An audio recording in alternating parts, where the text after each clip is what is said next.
لا حول ولا قوة إلا بالله العلي العظيم. أعوذ بالله من الشيطان اللعين الرجيم. بسم الله الرحمن الرحيم. رب اشرح لي صدري ويسر لي أمري واحلل عقدة من لساني يفقهوا قولي. ربنا تقبل منا إنك أنت السميع الدعاء.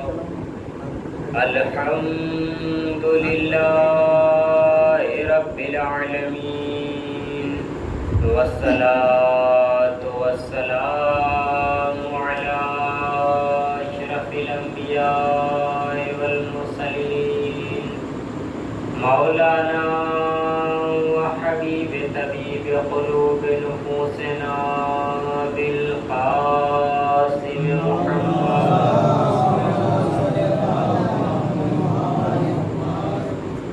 ولعنة الله على أعدائهم وقتلتهم وغاصب حقوقهم ومنكر فضائلهم وشاكين فيهم أجمعين من الآن إلى يوم قيام يوم الدين.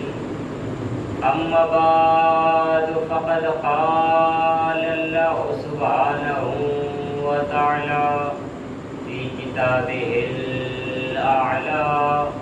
بسم الله الرحمن الرحيم. ولتكن منكم أمة يدعون إلى الخير ويأمرون بالمعروف وينهون عن المنكر أولئك هم المفلحون. صلوات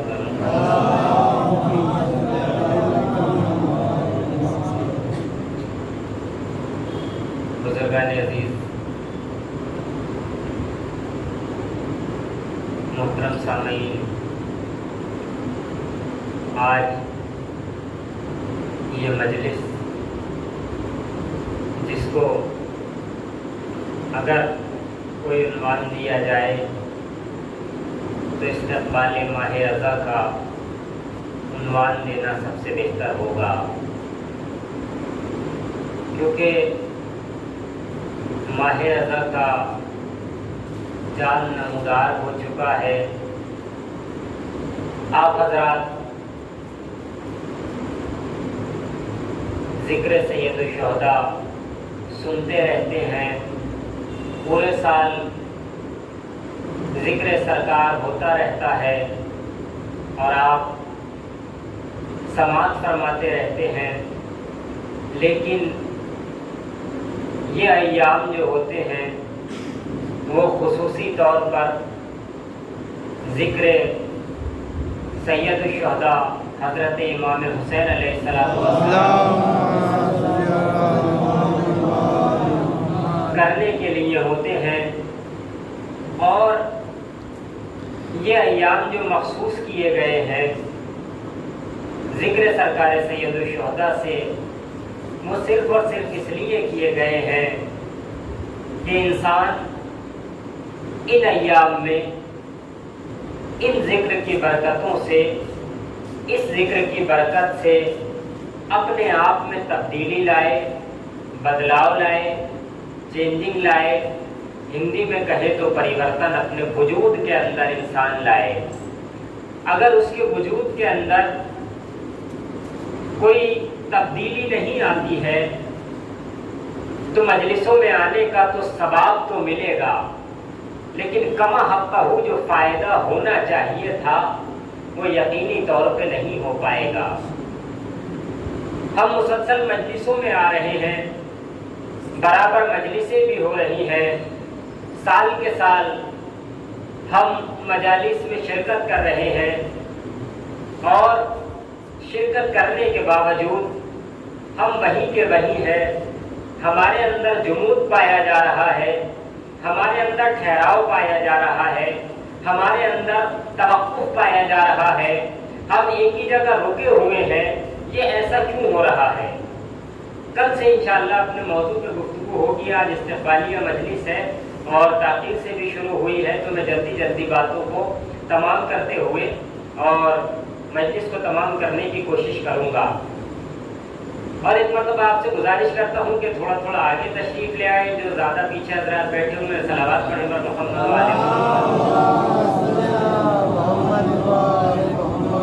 تو عزیزان گرامی، یہ ہمارے اندر ٹھہراؤ اور یہ جمود اور یہ توقف کیوں ہے؟ کیا ہم نے کبھی سوچا ہے؟ کیا ہم نے کبھی فکر کی ہے؟ کیا ہم نے کبھی تعقل اس بات پر کیا ہے؟ ہم عقل رکھنے والے ہیں، پروردگار عالم نے ہمیں بے نظیر، بے مثال، بے بدیل نعمت عقل سے نوازا ہے، آراستہ کیا ہے، لیکن کیا ہم نے کبھی اس عقل کو استعمال کیا ہے؟ کیا کبھی فکر کی ہے؟ جبکہ قرآن کریم بار بار پیغام دے رہا ہے کہ یہ قرآن اسی کی قوم کے لیے ہدایت ہے، جو قرآن سوچنے والی ہے، جو قوم فکر کرنے والی ہے، اسی قوم کے لیے یہ قرآن ہدایت ہے۔ ہم نے سوچا کہ ہم یہ جمود کی حالت میں کیوں ہیں، ہم یہ وہیں کے وہیں پہ کیوں جمے ہوئے ہیں؟ عزیزان گرامی، شاید میں نے یہ مثال یہاں پر پہلے کبھی دی ہو، 2-4 مجلسیں جو آپ کے سامنے خطاب کرنے کا شرف حاصل ہوا ہے کہ ہمارے ٹھہراؤ کا مسئلہ کیا ہے۔ دیکھیے یہاں پر آپ کے سامنے یہ مائک موجود ہے اور اس مائک میں یہ تار بھی موجود ہے، اس کا اسٹینڈ بھی موجود ہے اور لائٹ بھی آ رہی ہے، وہاں پر اس کا سیٹ بھی موجود ہے، باہر اس کا ہارن بھی رکھا ہوا ہے، لیکن اس تمام چیزوں کے باوجود اس میں آواز نہیں آ رہی ہے۔ اگر ایسا ہو تو سوچنا پڑے گا کہ کمی کہاں ہے جو یہ آواز نہیں آ رہی ہے۔ بھائی لائٹ بھی ہے، اس کا جو مشین ہوتی ہے وہ بھی ہے، ہارن بھی ہے، اسپیکر بھی ہے، تار بھی ہے، پھر یہ کیوں آواز نہیں دے رہا ہے؟ سوچنے کی بات ہے، غور طلب بات ہے، انسان ذرا فکر کرے کہ مسئلہ کیا ہے، کیوں نہیں بول رہا ہے۔ عزیزان گرامی، جب ہم نے توجہ دی کہ یہاں پر ساری چیزیں موجود ہیں، ان تمام چیزوں کے باوجود بھی اس مائک سے آواز باہر نہیں آ رہی ہے، بھائی وجہ کیا ہے؟ ہم نے جب غور کیا ساری کی ساری چیزیں موجود تھی، بس مختصر سا ایک چھوٹا سا پوائنٹ جو یہاں پر لگا ہوا ہے، یعنی جس کو کہیں اس کا سوئچ آف تھا، اگر اس کا سوئچ آف رہے گا تو یہ تار بھی بیکار ہو جائے گا، یہ اسٹینڈ بھی بیکار ہو جائے گا، یہ یہاں پر مشین بھی رکھی ہوئی بیکار ہو جائے گی، وہ وہاں لاؤڈ اسپیکر رکھا ہوا بیکار ہو جائے گا، یہ لائٹ بھی اس کے لیے بیکار ہو جائے گی۔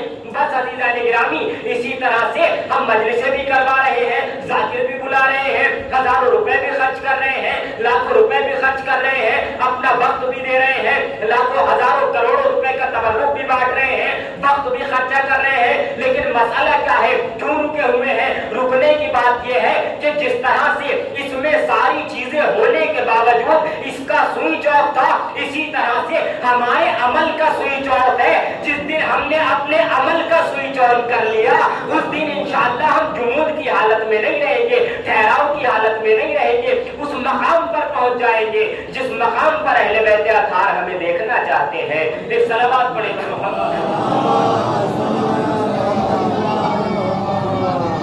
عزیزان گرامی، ہم نے اپنے ماہ کا آغاز کیا ہے اور آج تو استقبالیہ مجلس ہے، کل سے اس ماہ اعضا کا آغاز ہوگا، لیکن عزیزان گرامی دنیا میں کتنے افراد اور کتنے لوگ ہیں جو یہ کہتے ہیں کہ بھائی یہ گریہ کرنا یہ کس سے سیکھا ہے، کیوں اس رویا کرتے ہو، یہ گریہ کیا چیز ہے، یہ گریہ اچھی بات نہیں ہے۔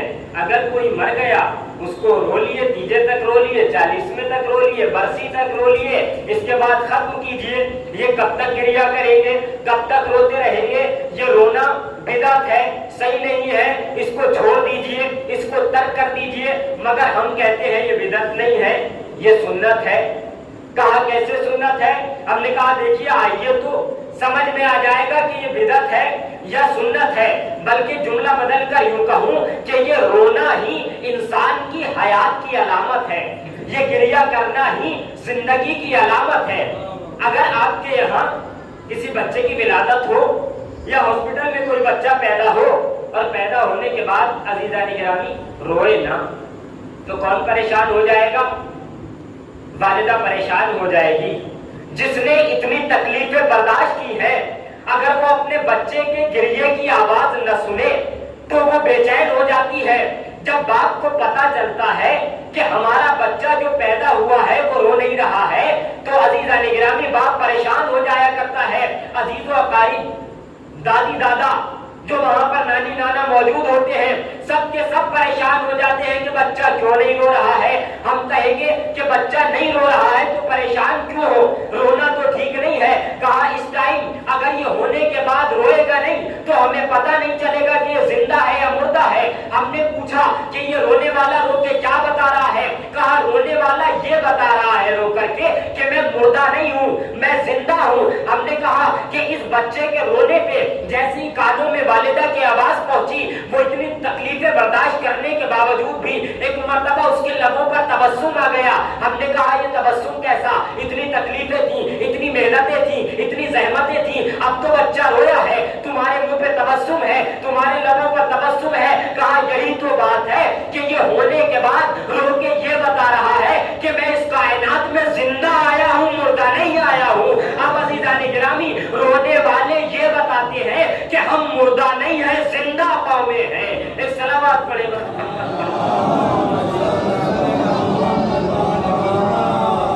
عزیزوں. ماہ رضا ہمیں بہت کچھ دیتا ہے. یہ ماہ محرم نہ ہوتا تو یقیناً ہم زندہ نہ رہ سکتے تھے، یا تو اصلاً ہوتا ہی نہیں. یہ کربلا واقعی نہیں ہوتی تب تو کوئی مسئلہ ہی نہیں تھا کیونکہ ہوئی نہیں تھی شروع سے. لیکن جب ہو گئی تو عزیزان گرامی ہم اس کربلا سے جدا نہیں رہ سکتے کیونکہ ہمارا موضوع بھی جو رہے گا انشاءاللہ گفتگو کا وہ شاید آپ حضرات نے اشتہار میں دیکھا ہو، جو واقف ہیں حضرات، وہ پیغام کربلا قرآن اور حدیث کی روشنی میں. کربلا سے ہمیں کیا کیا پیغام ملتے ہیں، کربلا ہمیں کیا کیا درس دیتی ہے، کربلا ہمیں کیا بتانا چاہتی ہے، کربلا ہمیں کیا سکھانا چاہتی ہے. ایسا ہی نہیں ہے کہ صرف آ گئے مجلس میں، رو لیے مجلس میں، تبرک لے لیا، چلے گئے. عزیزوں یہ کافی نہیں ہے کہ ہم آ جائیں اور بیٹھے ثواب لیں، تبرک لیں اور چلے جائیں. کربلا یہ نہیں سکھاتی ہے، اس کے ساتھ ساتھ دوسری چیزیں بھی کربلا سکھاتی ہے. تو ہمارا موضوع گفتگو پیغام کربلا کہ کربلا کیا درس دیتی ہے. کربلا شجاعت کا درس دیتی ہے، کربلا سخاوت کا درس دیتی ہے، کربلا عبادت کا درس دیتی ہے. کربلا عزیزان گرامی ہمیں امر بالمعروف کا درس دیتی ہے، کربلا ہمیں نہی عن المنکر کا درس دیتی ہے، کربلا ہمیں روزہ نماز کا درس دیتی ہے. ہم سمجھیں تو صحیح کہ کربلا ہے کیا عزیزان گرامی. ہم انشاءاللہ کوشش یہ کریں گے کہ ان ایام میں جو کل سے شروع ہوں گے کہ کربلا کا ایک ایک درس تفصیلی طور پہ آپ کے سامنے روز ایک درس پیش کیا جائے کہ کربلا کیا سکھانا چاہتی ہے، کربلا کیا بتانا چاہتی ہے. امام حسین نے جو وطن کو چھوڑا ہے تو کیوں چھوڑا ہے، کیا مسئلہ تھا؟ کیا امام حسین اپنے وطن میں رہ کر ہی دین کو نہیں بچا سکتے تھے؟ بچا سکتے تھے اور دین بچ بھی جاتا. لیکن عزیزان گرامی امام حسین جس کائنات کو جو بات سمجھانا چاہتے تھے وہ مدینے میں رہ کر کے کائنات کی سمجھ میں سمجھ نہیں آتا کہ امام کیا کرنا چاہتے ہیں. امام حسین پر لازم نہیں تھا کہ وہ کربلا جائیں، لازم نہیں تھا کہ حج کو عمرے میں تبدیل کریں، ضروری نہیں تھا. ابھی مسائل نہیں پڑھ رہا ہوں. ضروری نہیں تھا کہ وہ اپنے بھائی کے بازو دے، ضروری نہیں تھا کہ وہ جناب علی اکبر کا سینہ دے، ضروری نہیں تھا کہ وہ اپنے اول محمد کو قربان کرے. ان کے لیے لازم نہیں تھا کہ وہ اپنا بھتیجا قاسم جیسا بھتیجا دین پہ قربان کرے. ان کے لیے لازم نہیں تھا کہ ان کے بچے پیاس سے تڑپتے رہے. ان کے لیے لازم نہیں تھا کہ جناب زینب کی رضا چھن جائے. ان کے لیے لازم نہیں تھا کہ وہ کوفے کے بازاروں میں پھرائی جائے. ایسا کچھ بھی لازم نہیں تھا. پروردگار عالم نے امام کے اوپر یہ کوئی چیز لازم نہیں کی تھی، لیکن امام نے دیکھا کہ ضرورت کس بات کی ہے. سب سے اہم بات یہ ہے عزیزان گرامی انسان سمجھ لے کہ کہاں کس بات کی ضرورت ہے. اگر یہ سمجھ میں آ گیا کہ یہاں کس بات کی ضرورت ہے کہ صاحب ہم اگر ٹوکیں گے تو فلاں یہ کہے گا، فلاں وہ کہے گا، ہم اگر یہاں اس بات کو کہہ دیں گے تو ہماری بے عزتی ہو جائے گی، ہم اگر یہ کہہ دیں گے تو ہمیں جو یہاں سے پیسہ ملنے والا ہے وہ نہیں ملے گا، ہم اگر یہاں سے اٹھ کر چلے جائیں گے تو لوگ سوچیں گے کہ صاحب آئے تو تھے چلے کیوں گئے۔ عزیزوں، جہاں انسان بعض لوگ یہ کہہ دیتے صاحب اوپر سے ایسا حکم تھا تو ایسا کیا، اوپر سے یاد رکھیے گا جو لوگ یہ کہتے ہیں نا کہ اوپر سے یہ حکم آیا تھا، اوپر سے یہ آرڈر آیا تھا، ہم اس وجہ سے دبے ہوئے تھے۔ عزیزان گرامی، اگر امام حسین بھی یہی کہتے کہ اوپر سے یہ حکم ہے، اللہ کا یہ حکم ہے، ان کے لیے تو اللہ کا یہ حکم تھا کہ حسین تمہارے اختیار میں ہے، تم جیسا چاہے ویسا کر لو، تمہارے لیے کوئی ضروری نہیں ہے۔ مگر ہم کیا کہتے صاحب اوپر سے حکم آ گیا تھا۔ اوپر کے حکم کو زیادہ تر وہی لوگ مانتے ہیں جن کو خود کچھ کرنا نہیں ہوتا ہے، اپنے آپ کو بچنا چاہتے ہیں، دوسروں کے کاندھے پہ ڈال دیتے ہیں کہ صاحب ہم تو کچھ کر ہی نہیں سکتے تھے، ہم تو کچھ کہہ ہی نہیں سکتے تھے، ہمارے بس میں تو کچھ تھا ہی نہ۔ تمہارے بس میں اگر کچھ بھی نہیں تھا، اتنا تو تھا کہ غلط کام ہو رہا تھا، اگر کچھ نہ کرتے وہاں سے اٹھ کے چلے جاتے، کم سے کم اتنا تو بس میں تھا کہ وہاں سے اٹھ کے چلے جاتے۔ نہیں عزیزان گرامی، مگر اتنا بھی نہیں کرنے کو تیار ہیں ہم لوگ، تو ہم کربلا کے دروس انشاءاللہ کوشش کریں گے کہ تفصیلی طور پہ آپ کے سامنے پیش کیے جائیں۔ بزرگان تو بہتر جانتے ہیں کیونکہ میں بھی ایک کم علم انسان ہوں، اور بچوں کے اور ہم سن اور کم سن حضرات کے لیے کوشش کروں گا کہ جو معلومات میں لے کر آیا ہوں آپ کی خدمت عالیہ میں وہ پیش کیے جائیں۔ عزیزوں، آج استقبال ماہ اعضا کے عنوان سے ہم نے اس مجلس کا آغاز کیا، اور عزیزوں یہ فرش اعضا وہ ہے جو ہمیں ایسے ایسے عظیم مراتب سے آشنا کراتی ہے کہ اگر ہم سوچ لیں تو عزیزان گرامی ہمارے سوچنا، ہمارا فکر کرنا، اور اگر سمجھ لیں کہ اس فرش اعضا کی عظمت کیا ہے، اس عزا خانے کی اہمیت کیا ہے، ہم یہاں کیوں آئے ہیں، ہمارے یہاں آنے کا مقصد کیا ہے، تو یقینی طور پہ اگر ہم یہ سمجھ جائیں تو واقعاً ہماری زندگی تبدیل ہو جائے گی۔ ہم عزیزان گرامی اگر کسی انسان سے ہمیں کوئی بڑا بلا لیتا ہے نا، کہ ہمیں مثال کے طور پر اگر نام لیا جائے، یا اسلامک طریقے سے بات کو عرض کرتا چلوں کہ اگر بلایا جائے کہ صاحب آپ کے ملک میں سیستانی صاحب آئے ہوئے ہیں ہندوستان میں، اور سیستانی صاحب نے آپ کو کل بلایا ہے، تو چاہے ہمیں ٹرین سے جانا پڑے، یا اپنی گاڑی کر کے جانا پڑے، یا پلین سے جانا پڑے، یا کرائے کا ہیلی کاپٹر کر کے جانا پڑے، ہم جائیں گے ضرور۔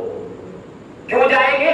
کیونکہ ہمیں پتا ہے کہ آنے والے کی اہمیت کتنی ہے، آنے والا کون ہے، بلانے والا کون ہے، اور جائیں گے کیسے، ادھر توجہ رکھیے گا، جائیں گے کیسے ان کے پاس؟ بہترین لباس پہن کر جائیں گے، جو ہمارا سب سے اچھا لباس ہوگا، جو ہمارا سب سے قیمتی لباس ہوگا، جو لباس سب سے پسندیدہ ہوگا، وہ لباس پہن کر جائیں گے، اور جائیں گے ضرور، قضا نہیں کریں گے، چھوڑیں گے نہیں، ترک نہیں کریں گے، چاہے جیسے جانا ہو، چاہے ہمیں 10,000 کی گاڑی 20,000 میں مل رہی ہو، چاہے ہمارے پاس پیسے ہو یا نہ ہو۔ کیوں؟ کیونکہ ہمیں سامنے والے کے بارے میں معلوم ہے، ہم اسے پہچانتے ہیں، ہم اس کی معرفت رکھتے ہیں، ہم اس کو جانتے ہیں، ہم اس کو مانتے ہیں۔ اس لیے عزیزان گرامی تمام تر کوششیں کر کے اچھا لباس بھی پہنیں گے، خوشبو بھی زیب تن کریں گے، بہترین کپڑے بھی پہنیں گے، اور اگر اس نے وقت دیا ہوگا کہ صاحب آپ کو صبح 10 بجے آنا ہے، تو یقینی طور پہ 9:50 پہ ہم وہاں پہنچ جائیں گے۔ کیوں عزیزان گرامی؟ کیونکہ ہمیں اہمیت معلوم ہے کہ آنے والا کون ہے، بلانے والا کون ہے، ہمیں کیا بلا رہا ہے۔ لیکن عزیزان گرامی ہم ذرا پہچانے، ہم ذرا جانے کہ ہم عزا خانے میں آ رہے ہیں، ہمیں وقت پر بلایا جا رہا ہے، تو یہ معذاللہ کوئی سیستانی صاحب نہیں ہے، کوئی خامنائی صاحب نہیں ہے، کوئی رہبر معظم نہیں ہے، یہ وہ ہیں جو رہبروں کو رہبر بناتے ہیں، یہ وہ ہیں جو بڑوں کو بڑا بناتے ہیں، یہ وہ ہیں جو اعلیٰ کو اعلیٰ بناتے ہیں، یہ وہ ہیں جو مولا کو مولا بناتے ہیں۔ یہاں پر آنے والے اگر ہم سمجھ لیں، اگر ہم سوچ لیں کہ یہاں پر آنے والے کون ہیں،